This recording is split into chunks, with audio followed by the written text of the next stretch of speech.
আপনারা দেখতেই পাচ্ছেন কতটা চমৎকার রঙের ফল হয়েছে। তো আমরা এখান থেকে শুরু করি।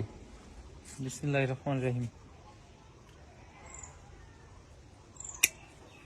বাপরে বাপ, বিশাল ওয়েট, 300 গ্রাম হবে। এই যে মাশাআল্লাহ, দেখেন কতটা ফ্রেশ, একদম বাজারের আনারের মতো। এই যে, আচ্ছা নিচে ঝুড়িতে রাখ।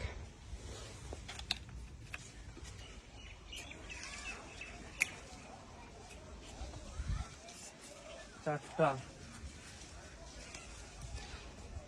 আমরা ফলগুলো পেরে ফেলে দিব, কেননা এখন চাইলেও গাছে ফল রাখা উচিত হবে না।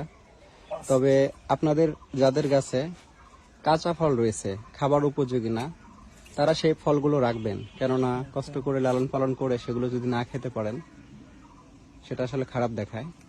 আর পরিপক্ক যেগুলো হয়ে গেছে সেগুলো অবশ্যই পেরে ফেলবেন।